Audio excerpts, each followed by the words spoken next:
Buongiorno, buon pomeriggio, e buonasera, Lazio world. Welcome to our instant reaction pod. I'm your host, Sean McIntosh, joined by my good friend, Nick Diani. Nick, we are here to cover and react to Lazio Torino. It's been a while since we've had you on. Seems like circumstances never really change when it comes to Lazio, but how you doing this Saturday morning, my friend? Hanging in, brother. Appreciate you having me back as always. You hit the nail on the head, man. It's just the roller coaster that is on an infinite loop. Yeah, it's this club, man. Never. Yeah, I'm in a text thread, and we concede that late goal to go down, and my immediate text was like, I'd say unbelievable, but it's entirely believable. So that's yeah. So let's jump into this one. A lot to go over. Lots of good. Like there was good and tons and tons of bad and chaos and everything in between. So we're gonna jump into this one where we always do. And seemingly the starting 11 just more of a hot button issue, things to comment on, and not necessarily because of the manager's selections, because Sarri each week seems to be given fewer and fewer options. So it's honestly probably little room for too much debate from folks. But here we are again. In a situation where we keep losing players. This time we've got Zaccagni, our captain, our starting left winger, who's somebody who we typically can rely on to at least be there in human form, not necessarily in the performances as of late, but he takes a knock, which not only sees him unable to play for us, but it means that he has to be replaced on national team duty. So a bummer for him as he fights to not only earn his place, but help Italy qualify for a World Cup. So we see Pedro inserted in that left wing position. Pellegrini also injured last match. So we see the return of Nuno Tavares, I'm sure at the behest and desire of Sarri after what he did in the derby. Our center backs remain the same. Provedel, again, in goal. Lots to talk about there. He's seeing himself at that right back position with yet again another injury. Marusic going down in the derby. Tad bit of consistency. 2 matches in a row now in the midfield. Basic and Cataldi. Cancellieri back to his spot on the right wing. And then up top, you have the pairing of Dia and Tati Castellanos. This one, gets off to an interesting start. Again, Lazio not looking particularly sharp. And you see a moment where a ball is played maybe a tad bit too long for Cancellieri, who kind of stops his run, gives up on that run. Tati kind of reaming into him, yelling at him. Maybe a sign of things to come, maybe not. You start to question after you saw the exchange between Zaccagni and Nuno. Is this side like starting to internally crumble? And then in the 16th minute, we give up a goal. Surprise, surprise, it's Simeone who finds his 9th goal against Lazio. He scored against us more times than he has against any other club.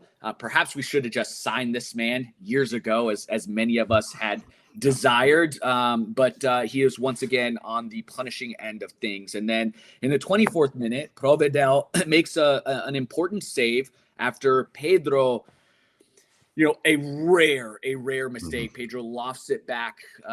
Not sure what he was doing there. Terrible turnover. Provedel, big save, a save that ultimately results in a goal, right? Because he makes this big save, and then a ball is played to Cancellieri, who just, a ball from Pedro, again, makes a big mistake, returns and makes up for that with a fantastic ball, freeing up Cancellieri, who does just a magnificent job of cutting in, losing his defenders. And then what a wonder strike. I thought it was I was questioning him cutting in, thinking he should have been a little bit more direct, but proved me wrong. Fantastic strike. It's 1-1 Lazio.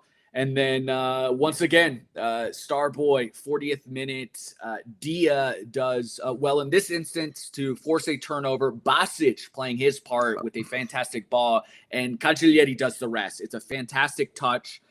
He loses his man, fights his man off. He's got incredible strength, showing full range of what he is capable of, and just slots it calm, cool, collected, back of the net. It's 2-1 Lazio.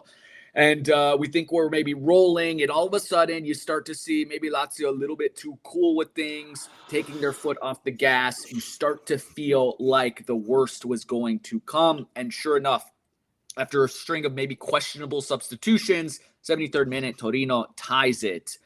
And then 93rd minute, Torino goal. It's a header. It's a very questionable goal in two senses. One, you could argue that there was a foul on Tatti. And then secondly, Provedel, very, very soft to concede that one, getting a hand to it and just not strong enough.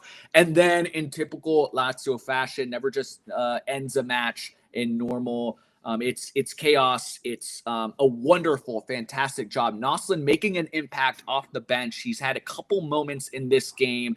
And here we are in the 100th minute. Noslin cherry picks his defender, pickpockets him, takes the ball down the line, and it's unquestionably a foul. The defender makes no play on the ball whatsoever, takes out Noslin. Not sure why it took so long for VAR to ultimately come to the decision that it was a penalty.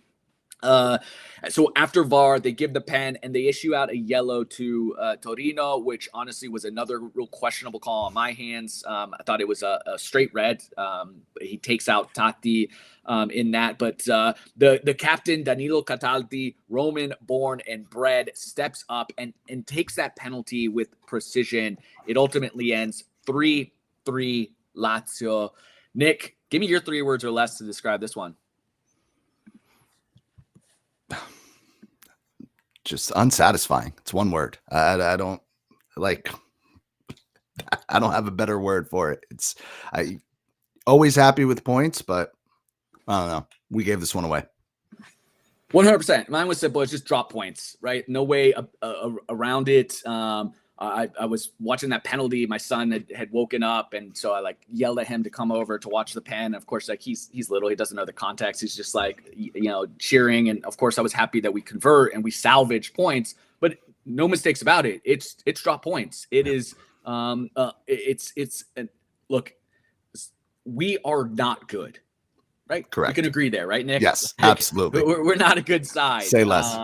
And despite all of the reasons for it, there are real reasons for it, right? There are things out of players' control, out of even Sadi's control, and we can talk about some of the things that he should have maybe done better. But it is what it is. The roster, the players at our disposal, the injuries, the suspensions, there's not a lot there. But this Torino side is bad. Exactly. And they're not good either. Spadoni is on the verge of being sacked. And I think it would have happened had they lost this one. But it's not a good side. It's not a side that played well today. And it's a side that we essentially had control. We concede, and I'm like, how are we going to score 2 goals? Where are the goals going to come from today? And we managed to do that. And then it's just this lackadaisical, you see it all the time where we fail to find that third goal, that seal the deal goal, and today was another one of those. So where did you ultimately see things go wrong? Because they obviously went wrong in a way that we dropped points in a game that I felt like we were in control of. So at the beginning of the show, you said there were positives. And in my mind for the past 5 minutes, I'm trying to say, okay, well, what were those positives? Because if you're seeing this differently than I am, because the 2 things that always happened in this game. We concede and have to play from behind. It happens every single game under Sadi. And we can't hold on to a lead. We can't build a lead. We can't close a game out. Both of those things ultimately happened. But I guess the positives are, hey, we did come from behind and score 2 goals. Hey, we did come from behind a second time and eventually get points in a game where yeah, maybe we did deserve points, but maybe we also didn't, right? Are you glass half full or are you glass, excuse me, glass half full or glass half empty? I think you could be both, but the positives I'll take from it are Cancellieri. I didn't think he had this in him. He still has that mentality issue. You mentioned it early on, getting into kind of it with the teammates. He obviously doesn't play great defense. He obviously will take a silly foul here and there a couple times a game, right? He's potentially a walking yellow card, but we see what he has in him, and that was great. And I think Basic is another positive for me. He's no longer basic, right? He's taken a little bit of an improvement, and I can't say that necessarily about 11 other guys who were here a year and a half ago under Sadi. And that's kind of what worries me, right? You and I talked about it, not on air, but when Sadi came back, I remember we had a discussion. It was like, we just wasted a year and a half. If you were just going to bring him back, the project is moving sideways. We didn't improve. We didn't get worse, but the project didn't move forward. And that was a huge issue. We're seeing that through 5-6 games. I like, this is just I don't know. I don't even know how to put it nicely. Like, we haven't grown in mentality. We haven't grown with our results. We haven't grown with our performances. I used to always say, I don't care how it looks. Give me 3 points. For 75 to 80 minutes of this game, I was kind of like, okay, well, if we're not getting points, I want to enjoy the game and I want it to look good. There wasn't a minute of this game that I really enjoyed outside of maybe the Cancellieri moments of brilliance. So I don't know, man. Like, I'm really trying hard to get excited and get enthusiastic let me about this jump in team, with but it's tough.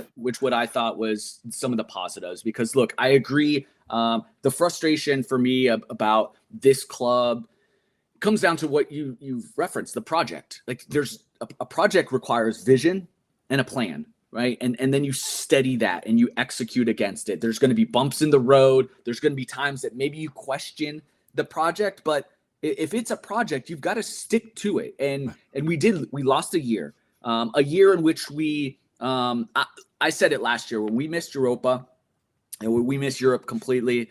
I said that this was going to set us back years. And it is exacerbated by the fact that we have a club that's just not run well, and so when you miss European play, I knew that Baroni was going to get sacked. We went through a transfer market that was designed to fit his style, and now we go back to Sadi, and we don't have Sadi players. And on top of that, we don't have a market to even try and ease our way into this. So, you've got a stubborn Sadi, a team that doesn't fit, and we're just, and so to give my glimmer of hope, or some of the positives, were that, one, Caleb and I talked about this last week. Like, we saw a style of play that worked. It was counterattacking football. It was being direct. And my 3 words before we ended up crumbling was going to be direct football works. Like, for us, it worked, right? Because the 2 goals happen when both Pedro and Basic just play a direct ball to Cancellieri, a player with strength, pace, and enough technical ability to do what he did. And it worked, and we scored 2 goals, right? The rest of the match, where we start prior to that, you're kind of like, man, look, we're trying to play Sadi ball and we don't have enough technical players, and you're just passing back, and there's not that sharpness, right, that allows us to create space and momentum. It's an eyesore, right? I'm West Coast, 6 a.m., watching this one, haven't even had my coffee, and I'm just like, this is brutal. Yep. And so the positives were, okay, those moments where we're direct. We've got a player in Cancellieri that we can feel good about. You want to talk about Zaccagni goes out and Gattuso calls up player from right? Right. Another kind of center forwards. Like, we need wingers, man. Maybe Cancellieri should be in that mix. Of just gives you a little bit of something different in a profile. Gives you another winger. Gives you a player that can play on the left, on the right. So that was a positive for me. I start to look at him because I have liked a lot of what I've seen from him this year. And I know you mentioned him defensively. I actually think he's growing so much in that space. I think he is a perfect Saudi player, or will be, because of his effort and tracking back and his physicality and the things. Like, I remember after that first match, him just being really sloppy on the ball, but him still kind of being in the mix and fighting. For sure. And it's something that stood out in those intangibles that I know Saudi loves. It's why he loved Felipe Anderson. And so I just see him developing in this way that really excites me. And then again, you've got a game in which we're missing a ton of guys. Cataldi's looking a little bit better. Basic looks like he is a professional footballer, right? Who would have thought? I mean, so these are things that I start to look at and go, okay, right?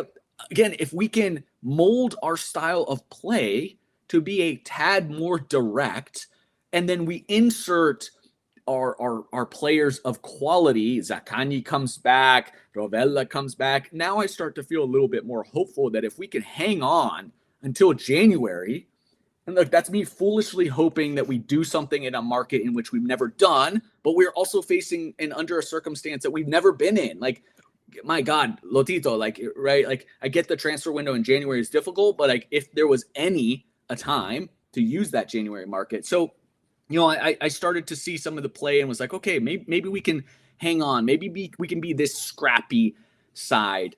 And so, again, there was a bit of arrogance that started to seep in to this side that ultimately, I don't know if we kind of just assumed the victory. I'll talk about this when we talk about our bidone of some things I didn't like from certain players that speaks to maybe this arrogance and this foolishness. But let's stay on the positive train first.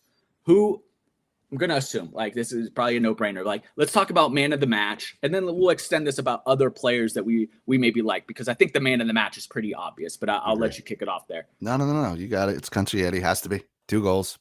It's like, I don't know what else you could 2 say. brilliant goals, right? Right. 2, I mean, again, on full display with what we have been missing, the directness. And if we can get him, if he can be our answer on the right, I think that's going to help and aid Zaccagni so much so, because I know a lot of the Laziali, we've been maybe bitching about Zaccagni fairly. Maybe there's times it's a bit unfair. Again, he was injured last year. He was playing through, he had to have off-season surgery. There's also so much of the defensive attention on that left side because our right side is non-existent.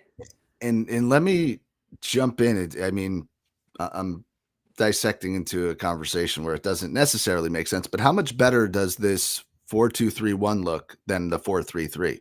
I mean, 6 goals in 2 games. It's a little fluid, right? Yep. It's not exactly that 4-2-3-1, but you have, Zaccagni's hurt. You have your 4 best attacking players on the pitch from the start of the game, right? That's basically how we've lined up for the last 2. And the 4-3-3, man, listen, I'm not a fan of that formation, period. But especially the last 2 years, 2.5 years, doesn't matter who the coach is, it's gotten so predictable. Yep. And you mentioned all that attention on Zaccagni. Yeah, it's so easy to defend because you know where the ball's going. You know what his options are. His only option is to cross the ball into Tati. And there's 3 guys on him already. So this, with the inclusion of Conchietti and him obviously being that force and that X factor, I think it's opened up the field for other possibilities. So that's kind of my take on it. I think it's a positive move. 100%. I agree. And again, I think there's a couple things to it. Like, we were playing this formation all of last season. And so it allows us in this transitional period. Look, if Saudi is just like hell bent on 4-3-3 at the end of the day, it's going to take some transfer windows to get the right players. But I think in the meantime, while we transition, we're getting some results, not necessarily the 3 points we want to be seeing, but we're scoring some goals. I think if we just shore some things up defensively, which I think is easier, it's the easier solve because I feel better about the players on that side of the field. You get Zaccagni healthy. All of a sudden, if Cancellieri is what he looked like today, it starts to make the defense question where their attention lies, and hopefully it frees up some space for Zaccagni. Tati has played really, really well. this season. I just, there's more scoring options. I think Rovella coming back allows you to also play with two in the midfield, just because he takes up and covers so much ground defensively that I'm not, last year, like, it was a lot of, we conceded a ton. But I think that was also due in part to how Baroni had us play. And so I don't know. I agree with you. I do feel better about this formation. And look, Cancellieri, without a doubt, man of the match. But I mentioned, like, I liked what I saw from Basic. I thought he was really, really solid. I thought I was happy with him last week. But I was even happier with him today. I just thought he was much better, obviously provide an assist. Let's talk about Noslin. I mean, I was ready, but really upset. One, again, this goes to just like our inability to have a vision, to execute. It's just like, we spent a ton of money on him, and now he's not even getting any playing time. And I kind of wrote off today. I was like, man, wow, we're not even going to see Noslin off the bench today. At some point, and I said this to KO last week, I was like, we will have to see him because injuries are mounting. Pedro's only got 60 minutes in him. Right. And we see him today and immediately makes an impact. And there was a couple moments, not just that fantastic job of, again, fighting, winning the ball, and his technical ability goes down the touchline and, is taken down. But what do you think of him? And what do you think about him overall? Like, is this a sign? Do you think maybe he's earned a little bit more? I hope so. I don't want to get too far ahead of ourselves because, like you said, came in for a lot of money, really had one good month last year, if you kind of look at it overall against Napoli. And right, and you can blame that on Baroni, you could blame that on whatever, but we need an X factor off the bench, plain and simple, and it can't continue to be Pedro year after year, game after game. So if he can come in and provide that spark and play the way he did today, if he can play 75% of how he played today in very, very limited minutes, I think that's something that we sorely need. Yep. Agreed. And in a match like today where Pedro is in the starting 11, we really need somebody to come off the bench and make an impact. And I thought the substitutions weren't great. But at least Noslin was able to come in and make an impact. Let's talk about our bidone, on the topic of not great. I thought there were a couple contenders for this one. Who did you feel like staked the claim as our worst performing player? Yeah, honorable mention, everybody on defense. I thought Hisai and Romagnoli were particularly bad, but it's got to be Provedel. I like, from that first goal against it, I just don't understand, after the last 2 years, how it got to the point where he is just the cemented number one starter on this club. What has he shown? What have you and I not seen for Sadi to come in and say, hey, he's my guy, he's my starter? Because he's been declining for the past 2 years. And I think that's plain for all to see. This was one of his worst games, I feel like. Yeah, never in the right position once after that Pedro giveaway, like you said. Yeah. No, I agree. Look, I was really hopeful. Again, I like you, I questioned why he was given the starting position this year, but I take a step back and I go, all right, look, I appreciate a manager that comes in and goes, I think obviously there's always going to be some inherent biases. Like, he was the keeper under Sadi, had his best season under Sadi, but I do think that Sadi went into this off season and gave it and made it a free competition. He played both keepers in preseason. And so I went into it and, like, I talked about this with Caleb. I was like, okay, look, I don't see what training looks like. Didn't get to see much of the preseason matches because of how impossible it is to see those here stateside. But I was going to take the word for it. Like, from everything I heard, Provedel looked sharp. Okay. He won the job. Great. But as you said, or if it's close, you can't be the locked in, cemented starter week in and week out if we start to see the signs that we saw last year. And there were some early signs of it, in the first couple of games where he wasn't like particularly sharp, particularly on his ball distribution. I thought that's been like pretty erratic And that's supposed to be one of his strengths. And then last week, I thought he was really sharp. I thought he was a critical part of why we won the game. I thought, Genoa had a couple opportunities to cut into our lead. He made some big saves. So I was like, okay, great. Those were the big saves that we've been missing from him. And then today it was just, it was really, really poor. It was obviously he had that one big save, but yeah, the first goal and then that last one was,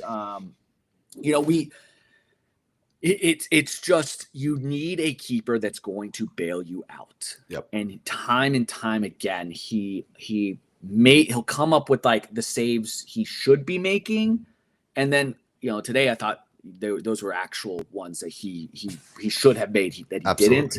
But listen, man, we had 4 defenders standing around on 2 of those goals, right? Yes. Like I'm not excusing the defense either, but he's got to be better on both of those shots. Absolutely. And look, even on the first goal, I was really upset at the lack of closing out on defenders. Cataldi was slow to close out, which whipped the ball in behind Nuno's head. And then Nuno was slow to close out where the ball gets passed in again. So it's everybody has their part to play, but you just need Provedel to be a bit sharper. I'll say the other player I before that second goal, it was a little bit more of a toss up. I thought Tati had a really poor performance today. And he's been probably the man of the match for most of the games so far this season. He's been tremendous. Tati with new life, new confidence, goals, assists. But today I thought he was kind of just I don't remember his name being called once. Yeah, he encapsulated what I thought our problem was today. He was just not sharp. I thought I said that there was this arrogance that started to dip into Lazio a little bit today, where we were a little too nonchalant. We're up 2-1. I didn't think we were sharp. It's like we need that third goal to close this one off. And there was 2 moments that I was really upset with Tati. One, he was in midfield and he tries a Rabona. And, it was 50th minute. He's middle of the pitch and it's a counterattack and he tries a Rabona pass. He immediately turns it over. And Tati loves himself some flair. He'll finish an incredible bicycle kick or a Rabona, but he'll struggle with that one clean tap in, right? And it seems like this season he's improved on some of that finishing. But that's one of those moments where I'm like, dude, what are we doing here? Right? Let's close this one off. Let's be smart. Let's maintain possession. Let's be clinical on these counters. And it's an unnecessary turnover because you want to add a little something extra to it, right? And so there was that, and there was another moment, edge of the box, 57th minute. Tati has the ball, and he's like trying to again fake shot and then pass it, and it's an immediate turnover. Like, dude, just. Can we simplify things? Right. Well, and that to me was just such an indicator of what Lazio was doing in that moment. It's 2-1, control, but for whatever reason we think we're prime Barcelona. Put the game away. And that just mentality really, really infuriates me. Again, it goes back to Nuno again in the derby of just like, what are we doing here, guys? We're not good. We're not like, and that was him this game as well. To be fair, he had the ball enough to make something happen, and he's trying to be spectacular. Yeah, at least he didn't. Like maybe now my expectations of Nuno are just like, don't be an idiot when you have the ball deep in your end, just be smart. So I don't know. Maybe my expectations now of him have no, and that's my thing with Tati. Like I think my expectations for him have shifted over the years because it's year 3 now. We know who he is, right? And he has worked exceptionally hard. You've shouted him out, right? Many games so far this year, deservedly so. His work rate, his effort, I'm never going to knock any of that. He's a 10 to 12 goal scorer. That's who he is. He's not going to be more than that. I don't think he's getting us 20 ever. I don't think he's getting us 15, quite honestly. Certainly not as a lone striker in the middle of this formation. So if I have to remind myself to adjust those expectations during the game because you want more, but that's kind of who he is. Like you mentioned January. I don't know. That's position number one where I think we need an upgrade. Yeah, or a compliment. And that's the thing, and the compliment, right? I think because we've been really careful, because everybody on social and whatever, they always want to take any sort of criticism as like, whatever, you're haters, you're this. Like, no, Totti is an important player to this side. Like, I believe he is an important player. Scoring 10 to 12 goals in this league is no easy feat.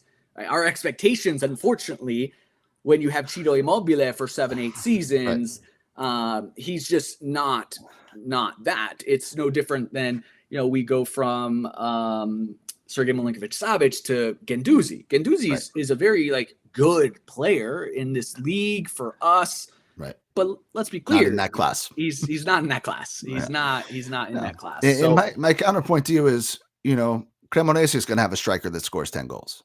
Right? Parma's going to have a striker that scores 10 goals. Genoa, maybe not Genoa. That's a bad example. Cagliari is going to have a striker that scores 10 goals. So 10 goals are important. You need it. But if we're going to elevate, we need a 15, 16, 20 goal guy or somebody capable.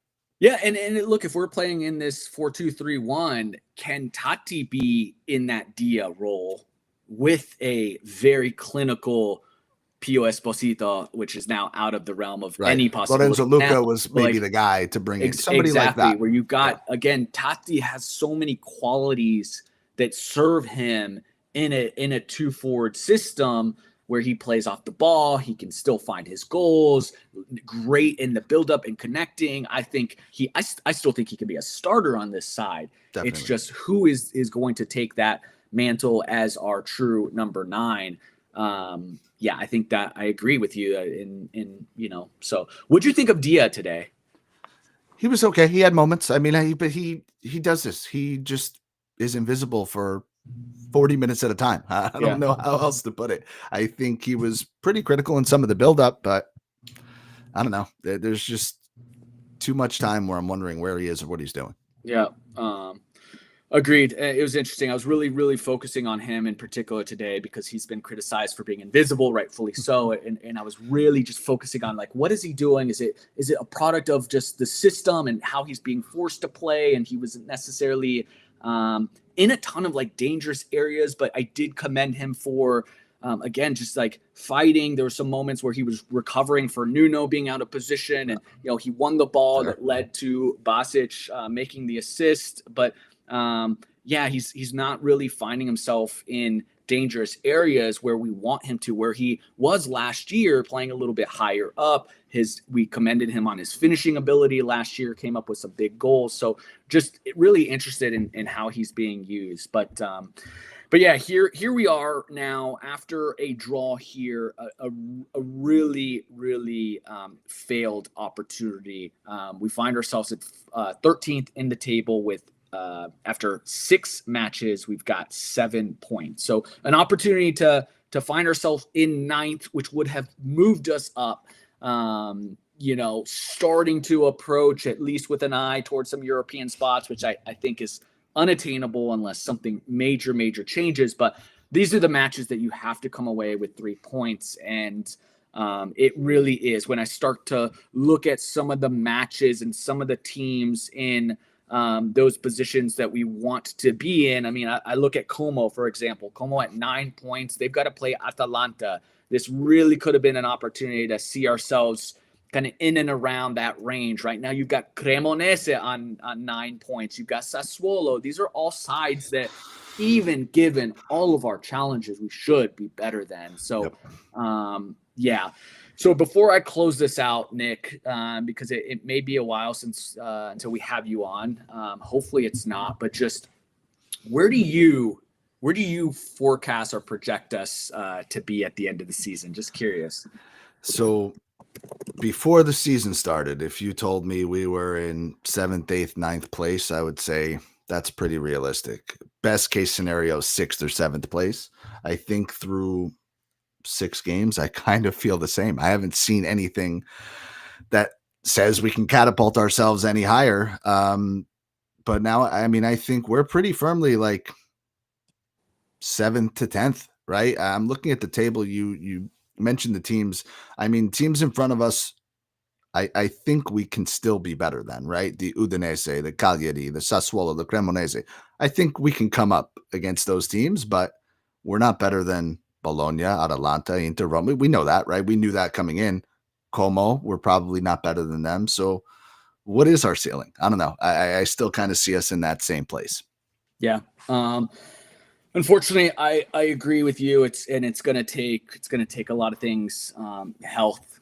It's gonna take players really digging in. It's gonna take Sadi being open to playing in a different style, and it's gonna take a winter mercato that we've never seen before in order for us to really make that leap. So Provedel making a save, as you mentioned. Yeah, or just it's gonna take Sadi making that change that took Baroni way too long last year. So, Nick, appreciate this. For our listeners, where can they find you and all the great work that you do? Yeah, appreciate it, brother. Thanks for having me on. Always, it's at KicksPicksPod on Twitter. We just opened up an Instagram, TikTok, so we do live streams typically on Wednesday. All of the betting previews for EPL and Serie A. So if you guys are into betting or new to betting or want to know about betting, appreciate you giving us a watch and happy to interact, answer any questions that you guys have. Nick is your betting man, so if that's your thing, make sure. But only one of us lives in Vegas. I don't know. We're doing something wrong here. Yeah. No, I stay away from that. Smart. Yeah, but look, whether Lazio is winning you money or losing you money, sempre.